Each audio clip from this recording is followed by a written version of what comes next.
তিন ভাবে বশীকরণ। এক নাম্বার হচ্ছে পাতার মধ্যে নাম লিখে অথবা চাউল দিয়ে অথবা নাম দিয়ে। এই তিনটা উপায়ে খুবই মারাত্মক ভাবে বশীকরণ করা যায়, খুবই মারাত্মক কিন্তু এগুলো। আপনারা অবশ্যই বশীকরণ যদি কারো করার প্রয়োজন হয় অবশ্যই করতে পারবেন কোরআন এবং হাদিসের আলোকে। আপনার আলোচনা বুঝতে শেষ পর্যন্ত শুনবেন। আমাদের চ্যানেলটি এখনো সাবস্ক্রাইব করে না থাকলে ভিডিওতে লাইক দিয়ে সাবস্ক্রাইব করে দিবেন। কথা দীর্ঘায়িত না করে আমরা আলোচনা শুরু করে দিচ্ছি।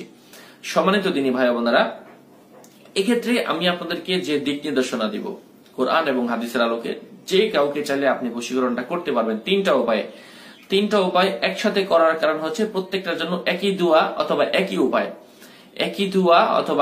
একই উপায়, কিন্তু সিস্টেমটা ভিন্ন। যাই হোক, আমরা কিভাবে বশীকরণ করবো? বশীকরণটা আমার মা বাবাকে হতে পারে, শ্বশুর শাশুড়িকে হতে পারে, আমাকে জ্বালায় অত্যাচার করে, অথবা স্বামী দেখতে পারে না, অথবা প্রেম করা তো না যায়, আমরা সবাই জানি, কিন্তু অনেকেই না বুঝে প্রেম করে ফেলেছিলেন অথবা শয়তানের ধোঁকায় পড়ে ফেলেছিলেন। এখন তওবা করছেন, তবে এখন বিয়ে করাটা আবশ্যক হয়ে পড়েছে, এই অবস্থায় বিয়েও করতে পারেন।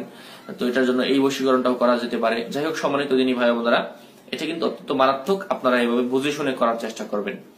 তো আমি বলে দিচ্ছি কিভাবে করবেন। তো বশীকরণটা করার নিয়ম হলো, আপনাকে এমন কোন পাতা নিতে হবে যেই পাতাটা একটু বড় আকৃতির, যেমন কাঁঠাল গাছের পাতাটা একটু বড় হয়ে থাকে, মোটামুটি গোল, এত লম্বাও না।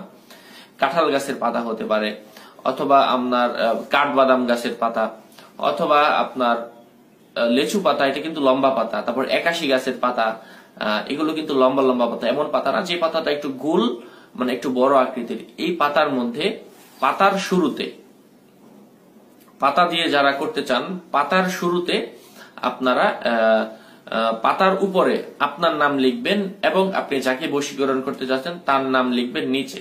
আর যারা চাউল দিয়ে করতে চান, চাউল দিয়ে যারা বশীকরণ করবেন, তাদের জন্য নিয়ম হচ্ছে এই চাউলটা কাটতে হবে। চাউলটা কেটে মধ্য দিয়ে এক ফালটা করবেন। চাউলটা, একটা চাউল নেবেন, এই একটা চাউল আপনি কাটবেন, কাটলে কিন্তু এটা 2 খণ্ড হয়ে যাবে। তো ঠিক এই একটা ভাতের চাউল, অর্থাৎ চাউল যেটা আছে, এই চাউলটা 2 খণ্ড করবেন এবং চাউলটা তারপর 2 পাশে রাখবেন। একটা সাদা কাগজের উপর এই চাউল দুটা রাখবেন। চাউল দুটা রাখার পর চাউলের 2 পাশে আপনার নাম এবং যাকে বশীকরণ করতে চাচ্ছেন তার নাম, এভাবে নাম লিখবেন। আর এই দুটা উপায়। আরেকটা হচ্ছে নাম দিয়ে বশীকরণ। তো আপনি যাকে বশীকরণ করতে চাচ্ছেন তার নামটা সাদা কাগজের মধ্যে লিখবেন এবং সাথে আপনার নামটা লিখবেন, মধ্য দিয়ে একটা প্লাস দিয়ে। এই 3টা উপায়। যাই হোক, সম্মানিত বন্ধুরা, এই 3টা কাজ আপনি মনে করেন যে যেটা দিয়েই করেন না কেন, এই 3টা কাজ করা হলো। করার পর আমরা যেভাবে